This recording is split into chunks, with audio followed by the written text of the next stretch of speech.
We are back and ready to go with some more Hearthstone for you. We've got two more matches today. It's going to be the lower bracket match now and then the final match to decide who is going to make it to tomorrow to join Silvername and two of the other players, Ball Control and Zim, in the final four-man bracket, which is going to decide the final placements for week number one. There's a lot of finals, a lot of descriptions, and a lot of matches to play, but we'll get there. How are you doing, Sol? Are you ready for this next match?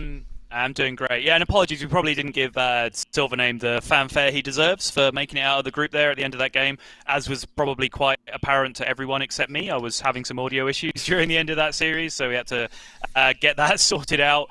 So let's just take a moment now. Congrats to Silvername. Well played. He's brought some unique decks, and they've worked out very, very well for him. And as someone who has, personally been very critical of Silvername's decks up until this point in certain points, I've got to say well played to the guy when he brings weird decks like that, and it clearly pays out for him. So congratulations to Silvername for making it out of the group in the winner's position and progressing through to Sunday.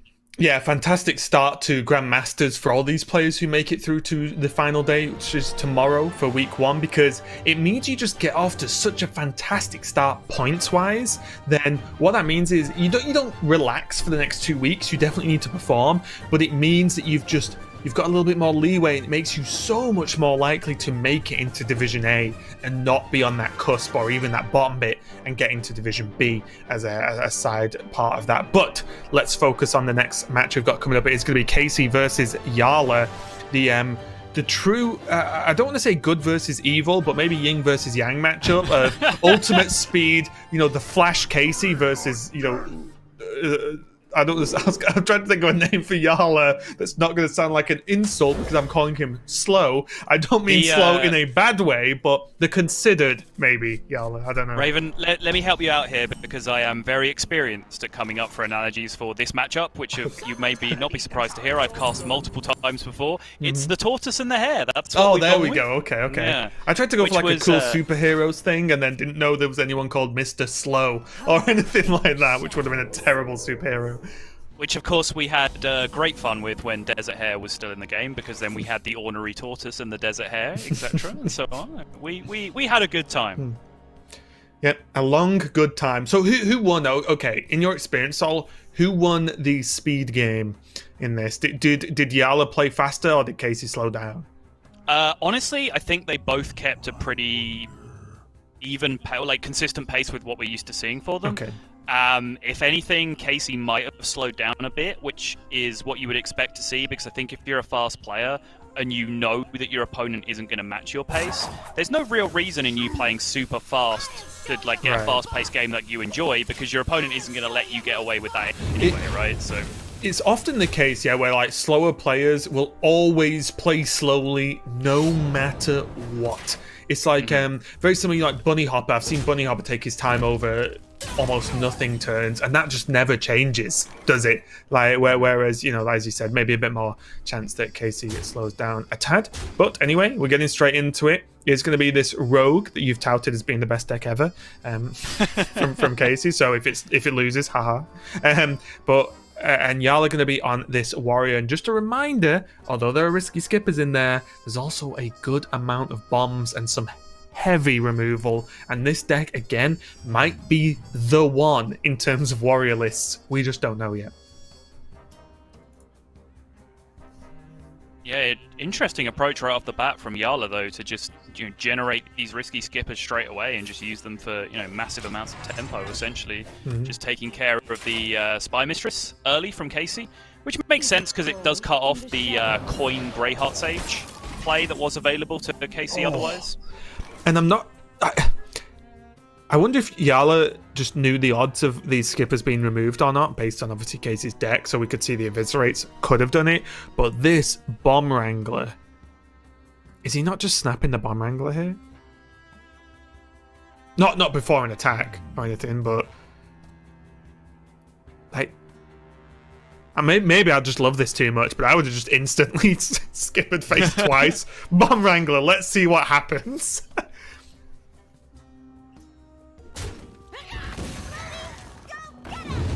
Yeah, I think the debate for Jarla there is just do I want the 2 procs on my Bomb Wrangler, or do I want the guaranteed clear by trading one in first? Right? I did do a quick look as well to see if a Blood Boil Brute could have been pulled out there with, you know, maybe an armor smith play instead. But it wouldn't have quite lined up. It would have been just, I think it would have gone to 4, and he would have had to spend 2 mana on the armor smith. So close, but no cigar.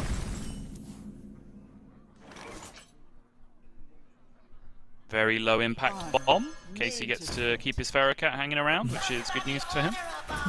And you can already see Jarla playing this matchup very differently from how we've seen him play in the previous series, where he's very, very all in on just tempoing minions this game so far.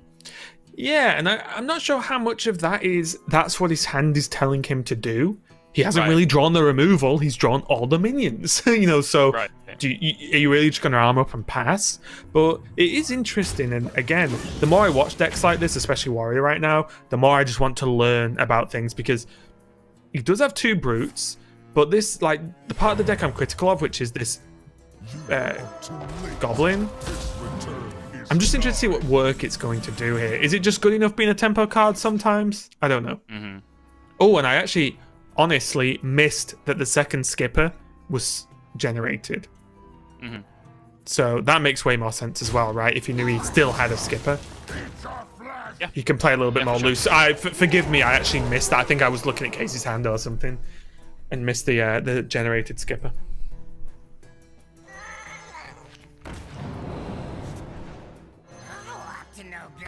Still though, can Casie keep up with this? He does have the eviscerate worst case scenario for this brute. But he also now has the rush lackey, just to trade in probably the lackey that's already on the board. Keep it simple, get rid of the damage on board, and suddenly, as seems to be the case, without Battle Rage, this warrior deck looks a little bit meager. You might go Grandmummy instead. Yeah, I kind of like doing it this way instead with the Grandmummy, just to maintain like maximum power on board. You've seen Jarla use, you know, 2 risky skippers, even if one of them was generated. So I think, you know, making a wide board like this is pretty appealing if you're in Casey's position. Little does he know, he's staring at a hand that's double brawl and another risky skipper, so none of that nonsense is going to work out for him, but still. Wasn't that often the case, though, as well? Because there is still 2 Blade Storms in the deck. That's true. Which would have, you know, the mummy would have survived the Blade Storm, whereas now it wouldn't. But, you know, maybe it's just tiny, actually. You know, the differences are small, because he still gets the buff on another minion from the mummy anyway, so... Do see Jarla still making another push onto the board, but just with double brawl, there isn't really much left to it, is there? Yeah, he doesn't really have gas behind this. He is going to need to hit some card draw pretty soon, or at least some high resource tools just to pull him out of this immediately. But finally, after so many games of waiting, I finally get to see Greyheart Sage draw 2 cards. Nice. Heck yeah. Oh, and double Seal Fate is not half bad, and Horde Pillager with no weapons used. Imagine the difference of if he had a Wrench Caliber in this game. Yeah, this is a worlds yikes apart. Of a pan out. Yeah. A yikes of a pan out for Jarla right now. What now?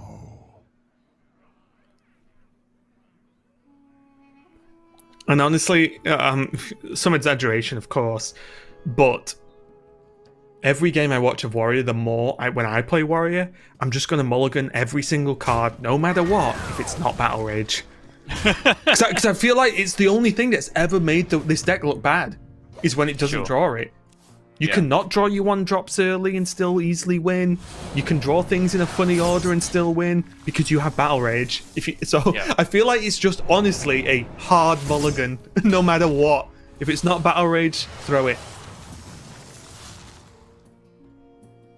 And that Galakrond now. Double Seal of Fate the face. What a guy. It's good though to get the Galakrond active. You were saying like Casie just needs some stuff now to get cooking, and Galakrond's gonna give it to him. Oh my goodness. This draw. This is very unfortunate for Jarla. I mean, I guess silver lining, he can stay alive for a long time from this point, but yikes. I mean, honestly, even jokes aside, the Wrath's a little bit dead now, because how does he damage minions?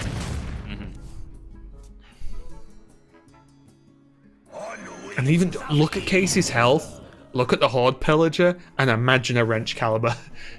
The game could actually just be over quite quickly. not only the damage from the wrench caliber, swinging and hitting face, but the 2 to 3 to maybe even at this point 4 bombs that would be in the deck extra. Huge difference. Spin like the suns, strike like the winds. Is this just is this a Galacron turn? I wouldn't hate it. Get some armor, get some cards. And there it is. Suddenly, Game everything on. is looking rosy again. Yep. Wrench Caliber Brawl seems pretty good to me. Does he even need to brawl?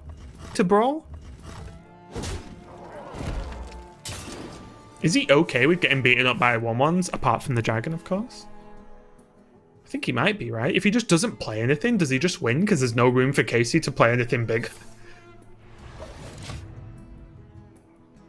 It's a good question, yeah. Jarla seems to very much agree with you. I kind of like it. I think I would have actually hit this point, although there's Mr. Togwaggle. Casie just giving it one more turn there to see if he can find any way to get the max out of this Galacron, but I think he's just going to stick here. And there you go, the old slap in the face. Yeah. But this Jarla's okay with this, and look at how good holding the brawl was. And I think people might think, but you've got 2 brawls and a plague, why hold it? Well, you just take less damage and give Casie less stuff to do. Head cracks him. Okay. I love it.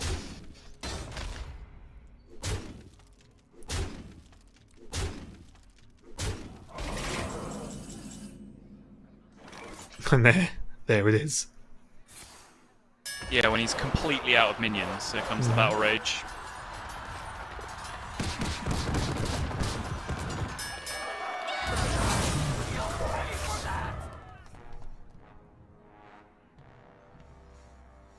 I think it can just swing Pillager, right? I don't think anything needs to be too fancy. I don't think Battle Raging for 1 this turn is really any better than seeing what happens next turn and maybe Battle Raging. Agreed. I think he might very well still end up Battle Raging for 1, but developing a 4-2 this turn is better than that anyway, so you might as well. At least you have mana next turn to do something with the cards you draw, right? Yeah. Very basic level Hearthstone, but some of the basics hold true no matter what. Very easy Waxadread off the pick there. Ooh. Ooh, I forgot that was still in rotation. That saw play for like 2 weeks, didn't it?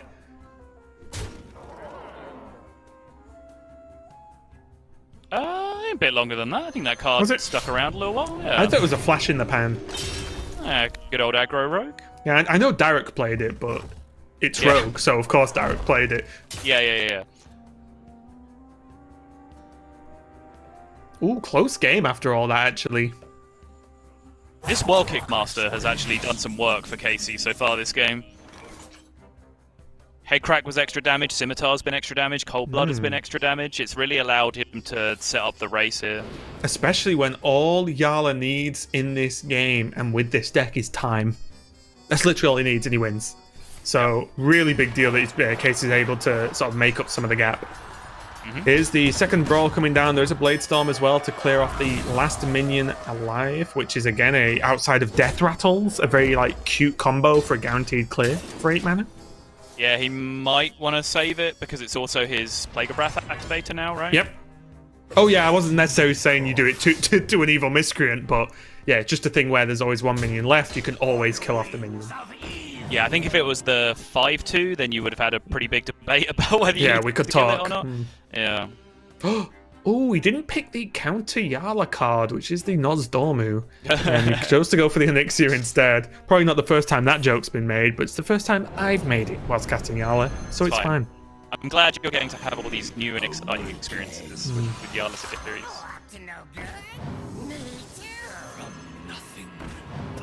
And as is often the case, if you forgot how Rogue works because you're too yes. used to playing against Demon Hunter, they spit out a lot of stuff like for pretty much the rest of the game, especially post Galacron. Yep. Yeah, the value now is insane. Hero power gives them lackeys give them high value spells, or in this case high damage spells, or it gives them dragon lackeys, which gives them dragons, which are incredibly high value cards. Their engine keeps going for quite some time. Shadow of Yes. Death. I like No. it. Yep. Wait, did you say Shadow Word Death? Shadow of Death? Is that not Oh, what it's right. I thought you said Shadow Word Death. I was like, definitely not. Yeah, that's what I was talking to you about today that I fought against on ladder. Spicy card. Yep. Right now, though, the game becomes fairly simple. What It's now? fairly simple in that Jarla is dead next turn, so if he does not get bomb lethal, So, in trouble. okay. This is his... He has a Wrench Caliber in deck, right? I believe so, yes. So, from Jarla's point, can he clear the board, and then does he have to Corsair Cache to, and then hit to set up 2 turn without guaranteeing needing a bomb? Okay. I'm going deep here, Sal. But I'm Sure. just saying, it'll be a 4-attack weapon, right? So if he can clear the Yes. board, hit, win. From his point of view. It's a weird play, but... it's our play. He's going to go for the clear instead. But now he needs 2 bombs, though. Was this... I mean, that's the problem, right? It's like he has to clear. If he doesn't clear, he's dead, like, almost every single time, right? But could he have cleared enough, right? Sure. Because he could swing and still Blade Storm, and it clears most of the board. I'm just trying to... It just kills ones and then stops. What was the attack on the other minion? I missed it. Well, they're like he would have like enraged a temple berserker for a start. Oh, I guess. Yeah, I guess. It was Well- really trashy in that position, I think. Yeah, pretty straightforward one there, but Casie taking it. Jarla was close, but with a flurry of terrible draws, basically going Brawl, Wrath, and the Horde Pillager without the weapon. And honestly, sometimes that happens, right? Because let's just have a quick look at Jarla's list. He is running double Corsair Cache, he's running an Ankar, and the two Wrench Calibers. So he's done his best for drawing a weapon, right? He can't do much more than that. It's just one of those games that he didn't get it, and he got the Horde Pillager instead at the wrong order. So unfortunate there for Jarla, but really good job for Casie taking a win with that rogue and getting the job done. That's probably, again, just the most untested deck out of the lineup, if you understand my point. You know, just like the rogue isn't really the top tier deck everyone's bringing right now. Sure. And to get a win with it seems pretty good right now. Just get that done and dusted. Yeah, I mean, it was less impressive looking that game from Jarla than it was the previous time we saw his warrior deck. But even then, I guess to be fair, he had certain bomb outs, right? Like if it had lined up in the right way. Yeah. I think Casie was doing a good job because you saw like he was discovering like 15 different cards every turn, but he was taking damage as a priority. But then after that, his first priority was stuff my deck with other things. That's why you saw like the Shadow, for example, that just puts 3 other things in it's his more deck stuff. Yeah. that don't end up being bomb, that kind of stuff. So I think Casie was doing his best to play around the situation, but yeah, seemed pretty good. Okay, well, we are going to be getting into the next game very, very shortly. And just a reminder, the loser of this match will be knocked out. They've still gained a good amount of points because they've made it to top 8 already, but they will not be able to continue to top 4 tomorrow. Whereas the winner still is surviving and has that chance to go through into top 4 and come out second place in this group today. So just so you know, the loser is done for the weekend, and they basically cash their points in at that point, whereas the winner can continue. Casie in with a good chance at 1-0 up with the win on the rogue. But let's see what they're going to cook into next. What do you think? Do you think chance-wise Jarla's still in with it, with the decks being so close? I mean, yeah, there's still a long way to go in this series for sure. Jarla is by no means out of it, and I think his lineup is incredibly solid. Apart from the small question mark, I guess, around this warrior deck as to how it does on like a larger sample size, because we've seen it seemingly overperform and underperform so far. So we'll see how it does. Yeah, well, let's go again. Casie on the more standard, say, no hands warrior Jarla on this bomb, and now he has a Wrench Caliber, he has a Horde Pillager, and he has some removal. So basically, as far as I'm concerned, he is ticking the boxes he wants to right now. Inner Rage going to come down on this egg, just to start poking some damage through. Don't let too much armor go on, because again, although the bombs seem reasonably aggressive, Jarla is definitely the defender in this matchup. So Casie going to get some early damage in, draws the Ankar, with the Corsair Cash. And he can start getting cooking now as his hand is actually taking shape very quickly for Casie.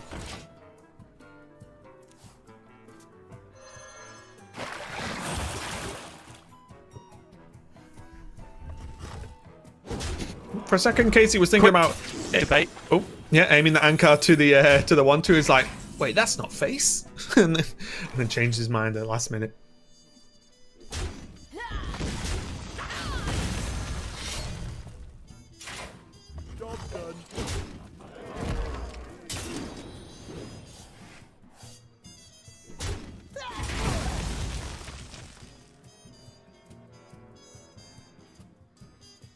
Oh, and there's the card.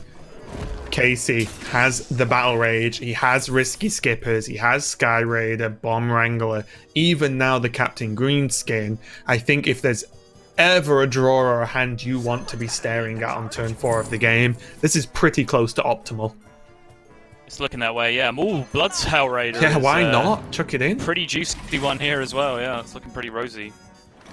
And Curves this this is into Greenskin the next turn, and then the turn after that is looking like potentially the Battle Rage turn. Pretty big. Yeah, and this is where Jarla's removal kind of falls over, because his removal is very much big sweeping board clear removal, not necessarily, oh, here's 1 or 2 minions hitting me. You know what I mean? Like, look at, like, now he has to take an extra 5 to the face with the weapon. Whenever he's not doing weapon damage to face, it means he like kind of needs more bombs to win the game. So it's just one of those awkward things where he has his weapon and then he has big sweeping removal and nothing really in between. Casie, don't see any reason not for the greenskin here, honestly. That's just a bigger weapon now. It's just so much damage. Does he feel the need to respect a 4-2? He thinks about it. And he ends up making the right choice. Yeah, I think when the deck plays as much removal as Jarla's deck does, like, against a lot of decks, you would say, well, kill the 4-2 because it protects your 5-4, right? And then your 5-4 gets to deal more damage over time. But when the deck is as removal heavy as Jarla's is, I don't think that's really realistic, and you should just cash in damage where you can. I think as well, because he has the live wire lance, it means worst case, remove your minions, I'll keep going face. You know, so I think there's enough damage there to say, well, you either trade anyway and face tank the other minion, which is more damage again, or you've got some kind of removal in which, well, I'll hit you in the face and play more minions, and then you have to keep doing it. And while you're removing, I've got 2 sets of weapon swings to go, and maybe even some damage lackers. Yeah. And honestly, let's I've not really touched on it, but the Bomb Wrangler double Risky Skipper. Let's talk about it, because those are some bombs that can maybe quite poetically win Casie the game with bombs. That is very true. Oof. Jarla here just dropping a Risky Skipper, which, if anything, can soak up some bomb damage coming through from Casie's side. Yeah, Jarla had to put forward the juiciest of targets for the weapon to say, well, Risky Skipper, one of the best cards in the deck. Do you want to swing at it? You don't want to go face, right? You want to kill this juicy minion. Oh, another one. Let's Raider again. This time Casie does choose to respect. It does. So this does make sense to a degree, because Casie still does want to get himself injured at some point, unless he does need the big Battle Rage refill. Mm-hmm. And I don't mind it. Like you said, it can soak up bombs, and because of the second weapon / the first live wire lance, he's got damage, right? He's fine. Double Risky Skipper with the Bomb Wrangler, with the live wire lance, with the minions he's got on board, and as you said, if he needs to, he's got Battle Rage. He's also got an Inner Rage, which means if any minions stick, he can go again, or he can force a Boombot activation with an Inner Rage if he really needs to. Yeah, he can also throw that all together still with the Battle Rage next turn. So Yeah, be why like, not? okay, I'm going to try and kill you with these bombs. Okay, it didn't work. Right, here's my Battle Rage to draw like 4 cards or whatever, and I'll reset the next turn. It's honestly just a win-win-win scenario, isn't it? He's putting himself in here. Yep. And the draw is... Okay, well, yeah. Live Wire Lance number 2 is locked if he needs it. Seems like the turn though. Fire some bombs, see what happens. If not, he can bail out with the Battle Rage.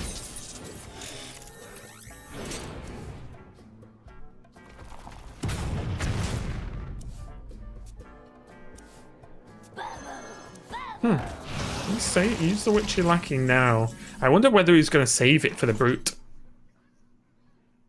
But maybe that's too adventurous. Yeah, I mean, this game could well and truly be over before that Blood Boil Brute even comes down. 8 drops are juicy, but again, we had this conversation yesterday where we said, you know, it's already a big minion. It's not like Mogu Flesh Shaper where you kind of feel like you have to evolve it. Yep. And unless he draws the Live Wire Lance on the turn next turn, Casie can actually Corsair Cash to get an extra +1 damage. Because his current Live Wire Lance is standard, so he can upgrade it to a 3/3 new one. Just, you know, because at the point he's on 7 health, right, Jarla? So 1 point of extra damage is quite a lot, percentage-wise. Rampage is there as well. Wow.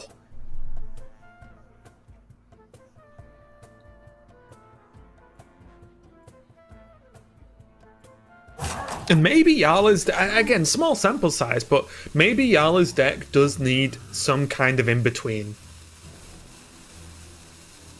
in terms of removal. Or maybe the Blade Storm was the in-between and he just didn't draw it. Maybe that would have changed the game a lot. Yeah. I mean, he just doesn't really do anything to contest the board in the early game in the way that the other decks do, right? Like, there's none of the egg kind of stuff, eggs and Tolvirs and all that kind of business. Well, I was wondering if, like, with the brawls as well, is like Doomsayer a card to consider? Early game, not bad. Post brawl, not bad. Post plague, not bad. You know.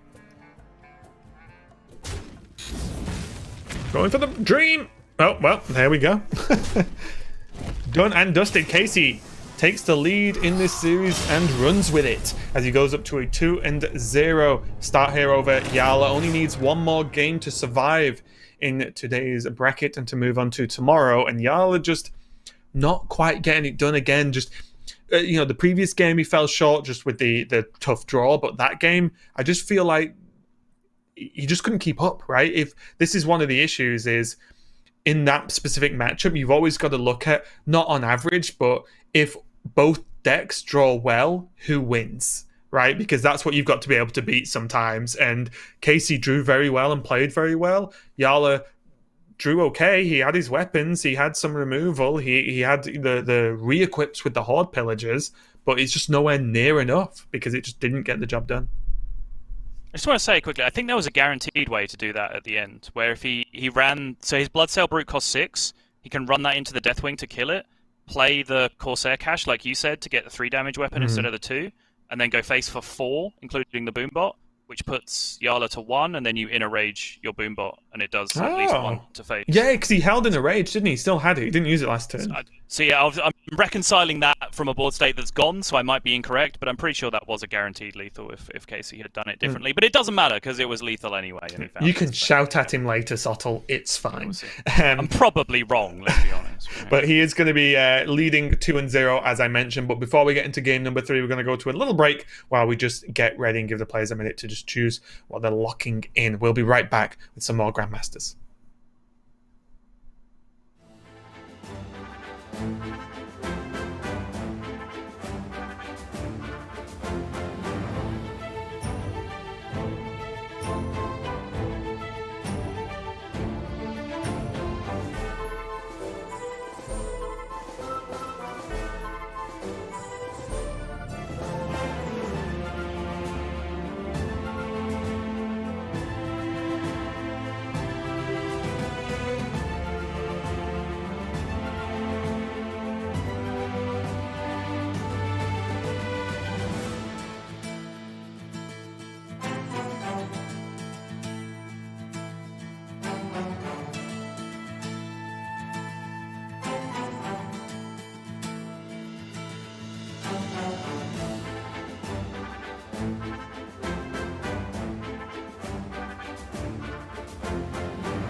Hello everybody, I'm TJ. I'm joined by America's Grandmaster Bloodyface.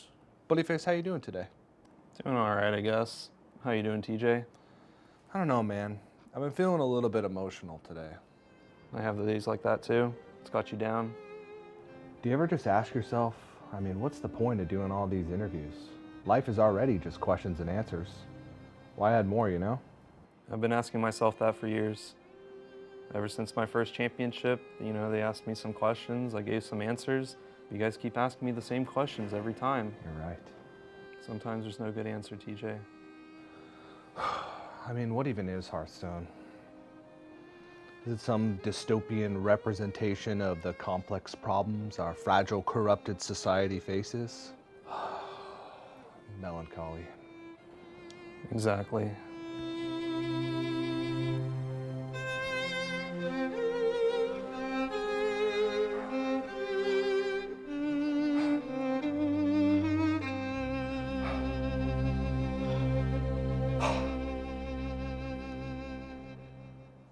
So you excited for Grandmasters?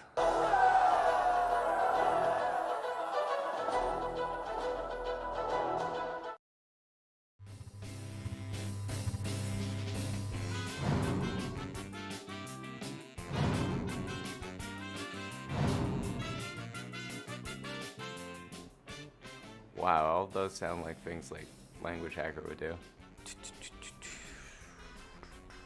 He's not giving me any banana bread. He doesn't make banana bread. That was not the line. I've known him so long, he never offered me a slice. I don't think Language Hacker make mean banana bread. Language Hacker's lie is that he does not make mean banana bread, otherwise he would have definitely given me a slice. But at this point, I've known him for a while. Wow, I feel a little hurt, actually.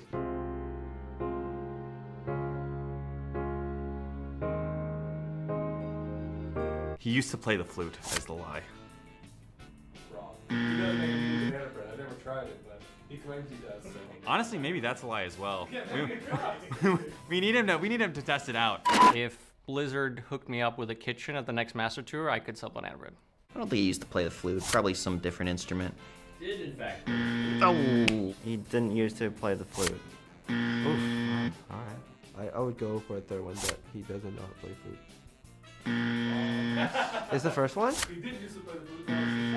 Oh, wait. He's not ambidextrous. Oh, I thought he knew his right hand. There's no way Language Hacker is ambidextrous. That's insane. If he was ambidextrous, I'm pretty sure I would have seen it at some point. Like, that's something I would show off. Like, who wouldn't show that off?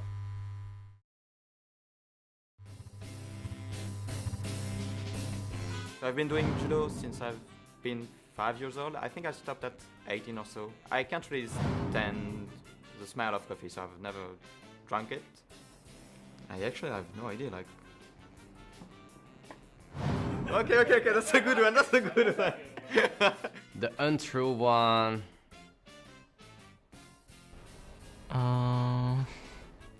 Has never had coffee is a lie. That is true. He never had... Wow. Like, I don't like coffee either, I hate it, but at least tried it once. Never having coffee seems like you always would have tried it, and that's why you know when you know if you like it or not. So I'm going for 2 as the lie. He hates living Pocket Galaxy. Oh, there we go. He didn't judo for 12 years. I don't believe it. Oh. Oh. So he won a championship with the cards that carried him towards the championship, and now he just hates the card. He should show more respect to the card. That, like, it's very important. You need to bless the good RNG as well. I think Luna's Pocket Galaxy is not his favorite card. It's easy for me.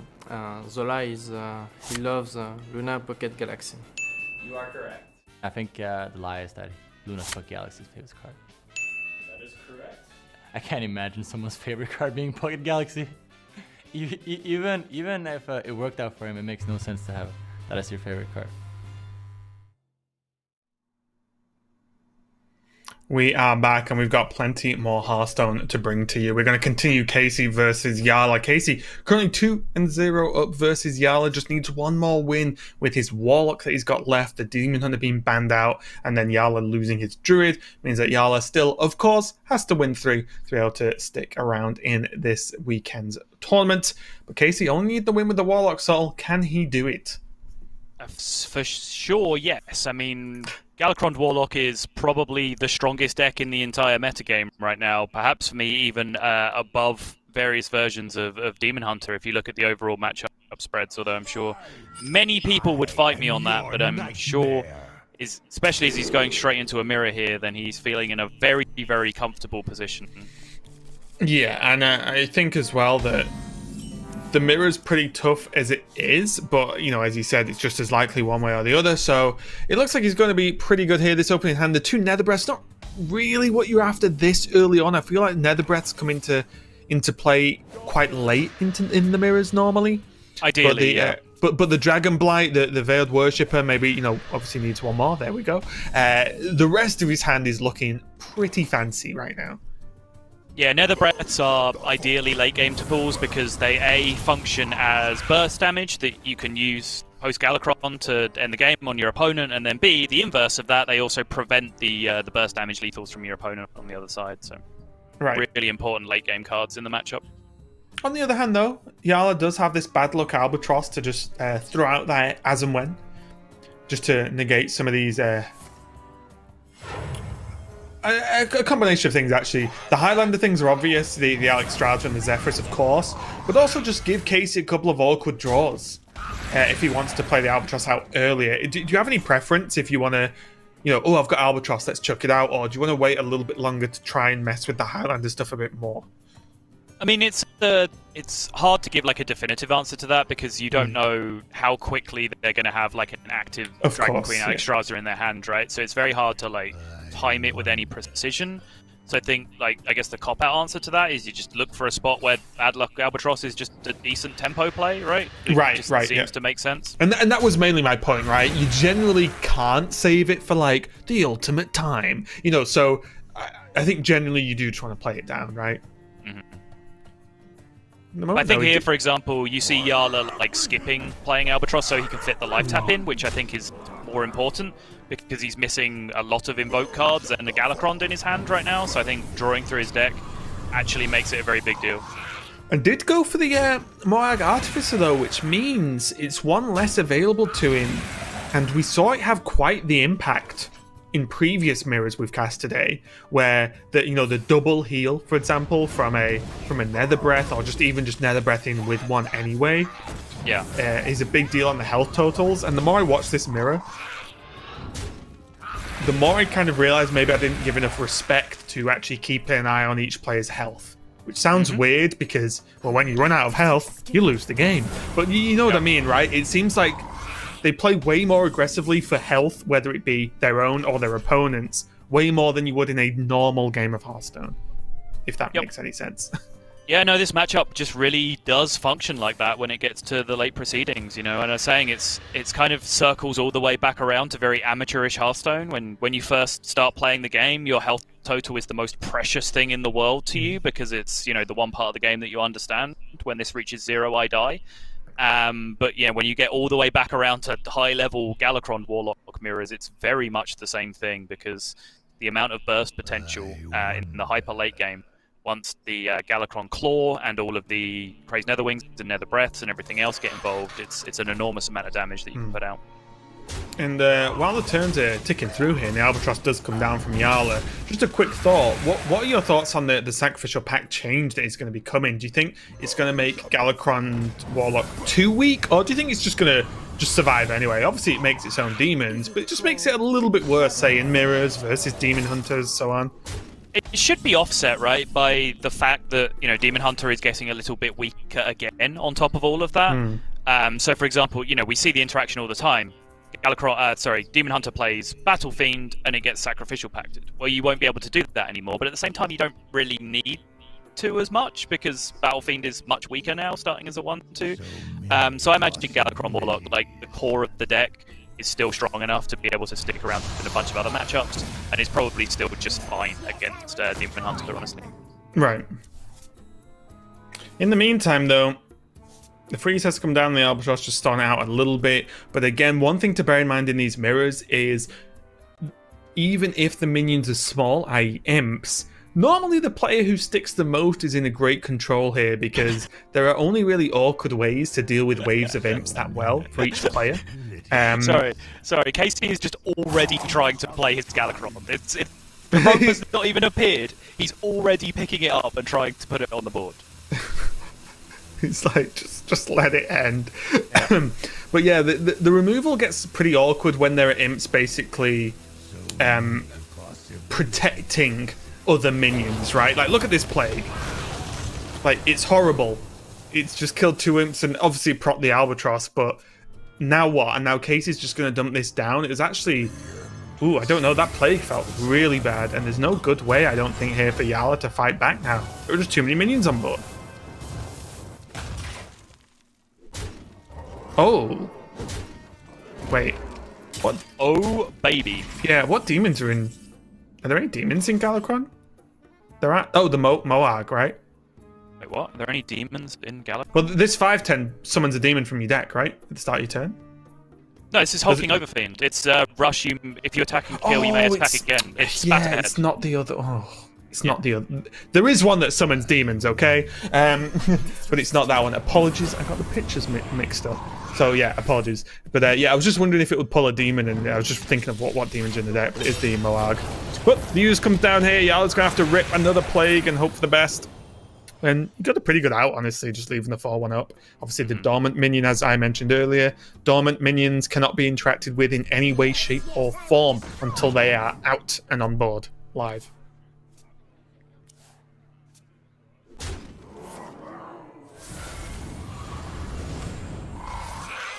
Casie, just going to chuck some more stuff onto the board. Again, not the highest threat level, but even the Veiled Worshipper and just a ton of 1/1s is enough. As we talked about earlier, life totals are a big deal in this matchup, and Jarla is on 13 and facing down a wide board after using 2 plagues. Does have Crazed Netherwing, does have a Moag and a Nether Breath, but that is a lot of resources to really just deal with a board of 1 health minions. But again, I think you can see the power at least of what Acidic Swampooze does in this matchup, because it means that Jarla at least has like some semblance of hope here with not taking that extra damage coming through after losing. He isn't just dead. Right. Which is a pretty good thing to be.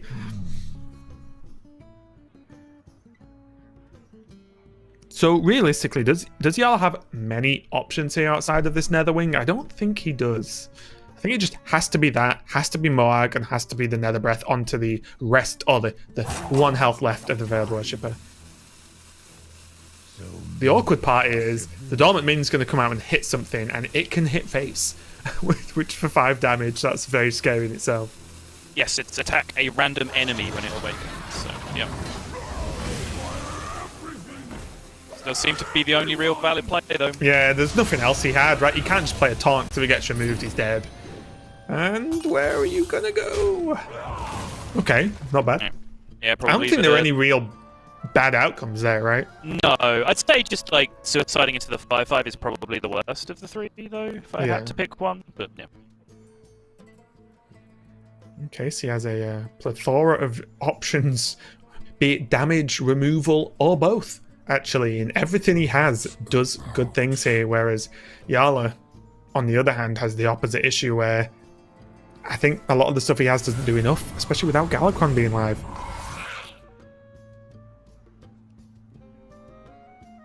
Is he buffing here? I think he's going to just go face, right? Or summon an 8. Okay, yeah, that's fine. 2 plagues are gone. So I like it. In which case, I'd like to see the last Albatross come down as well. A lot of the times in this matchup, you will just hold on to the Albatross in hand because it's an extra minion for a defensive Plague of Flames. But here, you can just use it as an offensive anti-Plague of Flames tool, right? So. And it also sounds like some kind of epic saga of a film, The Last Albatross, and it's just like coming to cinemas 2022. But I guess as you Yeah. said, both Plague of Flames are gone from Jarla. They are gone, right? yeah. So yeah, it's I think- not even having that effect. He just wants more damage. I Just a think. 1 point of extra damage on the board. Oh, yeah. Why not? And I like him doing it in this order, because as is often the case, Kronks is like, although a fantastic minion, it's 6 mana, and it doesn't, outside of the AoE effect, it's pretty clunky a lot of the time. It's fairly slow. So I like him doing it now, because now he has 2 Nether Breaths, he has the Nether Wing, he can do all of that and the Rain of Fire in 1 turn. That is a lot of damage. So not only does Jarl have to kill this board, he has to survive that burst as well. And try and think of a way to actually win the game. Which is a lot of ifs, buts, and probably not going to be good enough. Sacrificial Pact's going to come down to do something. But is it enough? I'm going to find out. Yeah, he does have a very effective clear with the Nether Wing and Sacrificial Pact to gain health as well. But now the Casie 6 though. has 18 total, I believe, right? 18's my count, yeah. So does he just Alex instead? Because now he has Alex Straza to proc the Netherwing next turn. So he doesn't need to hold... Okay, he has the other Alex Straza to proc He has the Netherwing. Dragon Queen to proc the Nether Queen. Apologies. But yeah, I think this is correct, right? Just 15, another big boy on the board, push 6 damage, put him down to 9, then you have a ton of damage. I guess Rain of Fire now is fine. And then you might think Order, but I think Casie prefers the 1 damage to face than the 1 damage on the Alex Straza. I think that's a fair trade-off to take. Agreed. Doesn't have any implications with like Dark Skies or anything, for example, because trade into Alex and Dark Skies would have cleared the board either way. So just valuing the 1 extra damage to face. And yeah, I think using Alex there is smart 'cause it's about the maximum damage.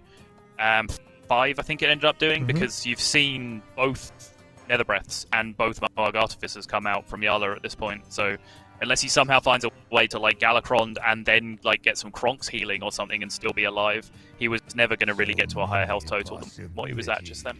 Yeah, and I think as well, it's the same process as the Kronks as well, right? It's your clunkiest, biggest, awkward minion. If you have a freebie moment to just play it and there's no real punish, do it. Save your like cheaper, more flexible combo / damage for afterwards, and do the most you can with the clunky stuff now. And again, like you said, but when plagues are gone, this game changes, and that is something no self-respecting Warlock player ever wants to see.